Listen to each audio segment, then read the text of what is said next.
Assalamualaikum warahmatullahi wabarakatuh. Aduh, gitu ya.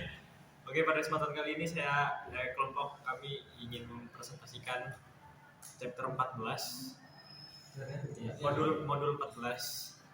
Langsung saja ke dalam materi. Modul 14 transport layer 14.1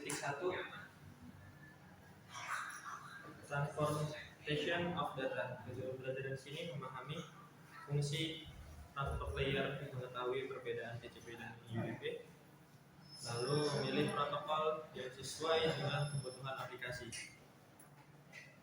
14.1.1 Role of the transport layer. Peran transport layer.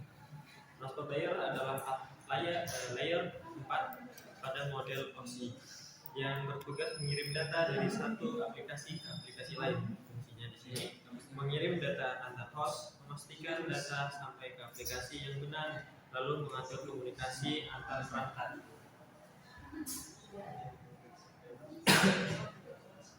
Lalu 14.1.2 transport layer responsibilities.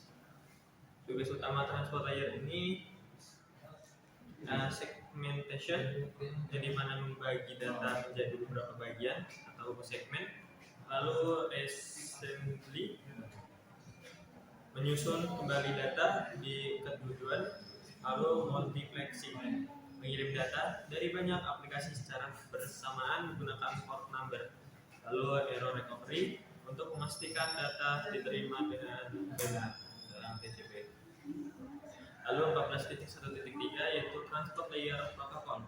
Ada dua protokol utama, yaitu TCP, Transmission Control Protocol, di mana connection oriented, data lebih andal, ada proses pengecekan kesalahan, lalu lebih lambat. Digunakan untuk web, HTTP atau HTTPS, email atau FTP.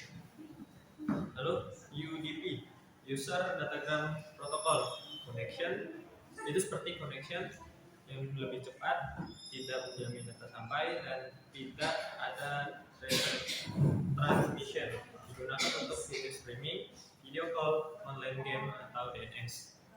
14.1.4 Transmission Control Protocol TCP. Karakteristik TCP membuat koneksi sebelum mengirim data, menjamin data sampai ke paket, lalu mengirim ulang paket yang hilang. Kelebihannya andal dan akurat, kekurangannya lebih lambat karena banyak yang diproses. Lalu 14.1.5 yaitu User Datagram Protocol atau UDP. Karakteristik UDP ini tidak membuat koneksi, langsung mengirim data dan tidak mengecek apakah data diterima atau tidak. Kelebihannya cepat dan ringan, kekurangannya data bisa hilang tanpa diketahui. Lalu 14.1.6 yaitu Direct Transport Layer Protocol for Direct Application, di mana pemilihan protokol tergantung kebutuhan aplikasi. Misalkan TCP akurat untuk data penting dan ada konfirmasi. UDP cepat, data secara real time dan tidak ada konfirmasi sama sekali. Contohnya download file itu menggunakan TCP, lalu streaming video UDP, email TCP, video conference UDP, dan online game itu UDP.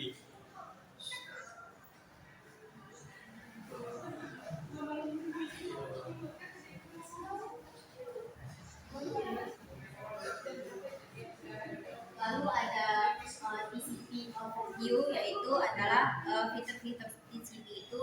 TCP melakukan proses jabat tangan 3 arah rewind and set untuk memastikan koneksi antar perangkat terjalin sebelum data mulai dikirim. Menjamin semua data sampai ke tujuan dengan mengirimkan sinyal konfirmasi. Jika ada paket yang hilang, lalu TCP akan mengirim ulang paket tersebut. Setiap paket data diberi nomor urut. Jika paket data sampai di tujuan dalam koneksi acak, TCP akan menyusunnya kembali sesuai urutan aslinya. Flow control itu mengatur jumlah data yang dikirim dalam satu waktu agar menerima tidak kebanjiran data. Lalu ada 14.2 itu adalah header TCP dan di dalamnya TCP menambahkan overhead berupa header berukuran 20 hingga 60 byte pada setiap segmen data. Feed utama di dalam Header TCP meliputi source port dan destination port, menentukan aplikasi asal dan aplikasi tujuan pada perangkat. Sequence numbernya nomor urut untuk menyusun kembali data yang diterima. Rumah konfirmasi menunjukkan bahwa data telah diterima dengan sukses. Windows Slice menentukan jumlah byte data yang dapat dikirim sebelum menggunakan konfirmasi berikutnya. Berperan dalam flow control dan control byte. Penanda status koneksi seperti SGN, sinkronisasi koneksi acak. Lalu ada 14.2.4 aplikasi menggunakan TCP atau application the use TCP menggunakan oleh protokol lapisan aplikasi yang membutuhkan akurasi data tinggi dan tidak boleh ada kesalahan sehingga kehilangan data sedikit pun. Ada HTTP atau HTTPS protokol untuk mengakses layanan web. Ada FTP atau SPTP protokol untuk transaksi file antar perangkat. Lalu ada SMPT atau POP3 IMP protokol pengirim dan pengiriman surat elektronik atau email. Atau ada SSH protokol untuk akses konfirmasi jarak jauh atau remote test.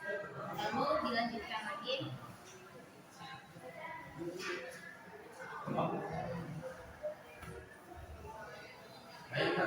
Masuk ke dalam 14.3 yaitu UDP overview. 14.3.1 UDP fitur. Ciri-ciri UDP itu memilih connection, tidak ada ACK, ask now, let me, lalu header sederhana, overhead kecil, dan kecepatan tinggi. Lalu pada 14.3.2 yaitu UDP header. UDP header ini hanya menggunakan 8 byte, terdiri dari source port, destination port, links, dan checksum. Karena header kecil, proses pengiriman menjadi lebih cepat. Lalu pada 14.3.3 yaitu UDP application the use UDP. Contoh aplikasi yang menggunakan UDP itu seperti DNS, DHCP, VoIP, video streaming, online gaming, dan live broadcast. Jadi semua aplikasi ini lebih mengutamakan kecepatan dibandingkan keakuratan. Kesimpulan yang ada untuk 1 dan 3, transport layer bertugas mengirim data antar aplikasi. TCP digunakan jika membutuhkan pengiriman data andal dan akurat. Lalu UDP digunakan jika membutuhkan kecepatan tinggi meskipun ada risiko kehilangan data seperti video atau video call. Pemilihan TCP dan UDP bergantung pada kebutuhan aplikasi.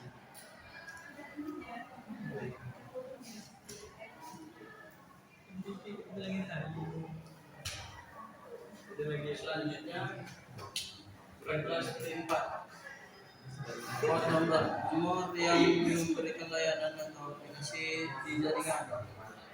14.4.1 communication memungkinkan banyak koneksi berjalan bersama. 14.4.2 soket gabungan IP dan port pengirim serta penerima untuk membentuk koneksi unit. 14.4.3 port number group terdiri dari well port, regular dan domain. 14.4.4 next start command digunakan untuk melihat koneksi jaringan dan port yang aktif. Baik, di sini materi selanjutnya yaitu pada modul 14.5.1 TCP server proses. Port spesifik server mendengarkan permintaan data dari klien pada port tertentu dan status diterima. Port harus terbuka agar dapat menerima koneksi masuk dari perangkat lain. Kemudian ada modul 14.5.2 TCP connection establishment. 3 langkah koneksi dibuat menggunakan metode three-way handshake. Dan fungsinya untuk memastikan perangkat siap menerima data dan menyimpankan nomor urut. Kemudian modul 14.5.3 session termination 4 langkah. Penutupan sesi menggunakan jabat tangan atau 4 arah dengan bendera VIN dan ACK. Mengakhiri koneksi secara bersih setelah semua transmisi data selesai dikirim. Dan ada modul 14.5.4 TCP three-way transact analysis, validasi analisis teknis bagaimana bendera SYN dan ACK mengatur urutan segmen data. Kemudian ada keamanan, memastikan tidak ada data yang hilang sebelum komunikasi utama dimulai. Oke, materi selanjutnya akan dijelaskan oleh Nabil. Selanjutnya ada di 14.6 yaitu reliability and flow control. Yang pertama itu TCP reliability berarti consistent deliver. Jadi TCP merupakan protokol yang menjamin data dikirim dengan andal atau reliable dan berurutan atau ordered. Berbeda dengan UDP, TCP akan mengirim ulang paket yang hilang dan memastikan semua data diterima. Setiap segmen TCP diberi sekuensi number untuk menentukan urutan data. Jika segmen tiba-tiba tidak berurutan karena melewati jalur yang berbeda, TCP akan menyimpan di buffer, menyusun kembali sesuai urutan, lalu menentukan ke aplikasi. Saat koneksi dimulai, TCP menggunakan initial sequence number atau disebut juga ISN sebagai nomor urutan awal. Selanjutnya ada video menjelaskan tentang bagaimana TCP menggunakan sequence number dan untuk memastikan data diterima dengan benar. Setiap segmen memiliki nomor urut. Penerima mengirim ACK untuk memberitahu byte berikutnya yang diharapkan. Jika segmen data tidak berurutan, TCP menyimpan hingga semua segmen lengkap. Selanjutnya ada TCP reliability data loss and retransmission, yang dimana TCP mampu mendeteksi kehilangan data atau bisa disebut juga paket loss. Jika ada segmen yang hilang, TCP akan mengirim ulang. TCP menggunakan selective acknowledge segment agar hanya segmen yang hilang yang dikirim ulang, bukan seluruh data.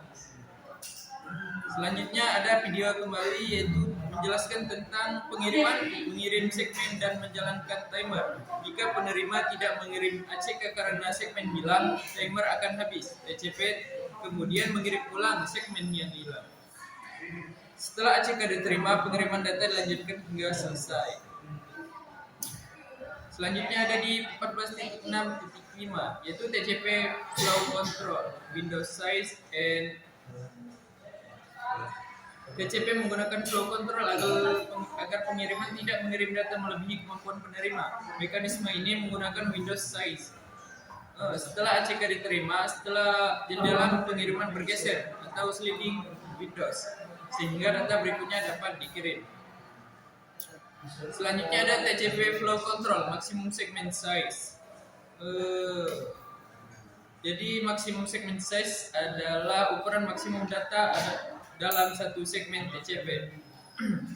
Tidak termasuk header IP dan TCP. MFS ditentukan saat three-way handshake. Pada Ethernet, NTU itu ada 1500 byte dan header IPv4-nya ada 20 byte, header TCP-nya ada 20 byte, MFS-nya ada 1460 byte.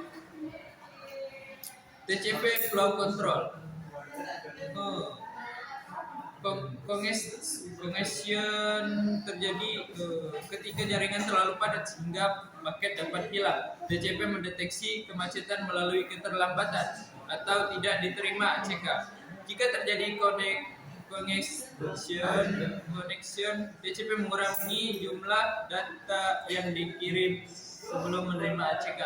Setelah kondisi jaringan membaik, TCP kembali meningkatkan laju pengiriman secara bertahap. Selanjutnya akan menjelaskan kembali.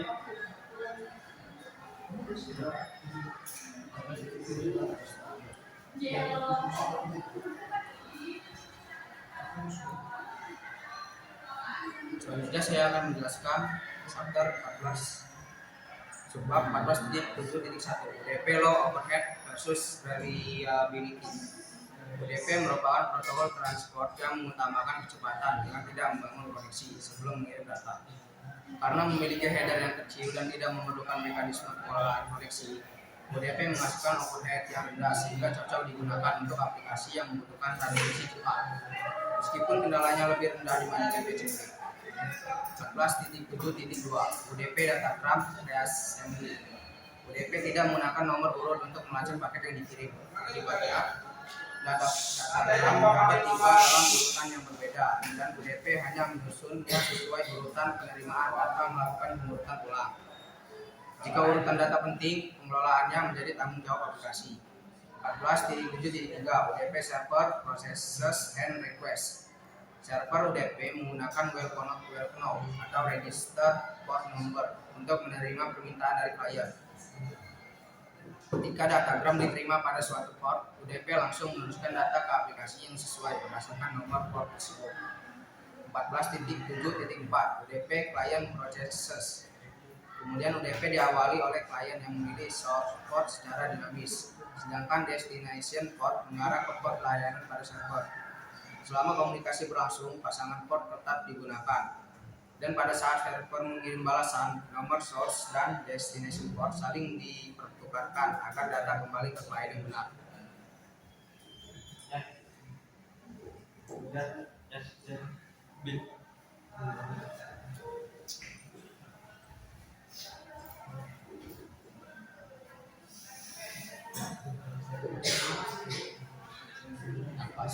Sekian presentasi dari kelompok kami. Saya akhiri. Wassalamualaikum warahmatullahi wabarakatuh.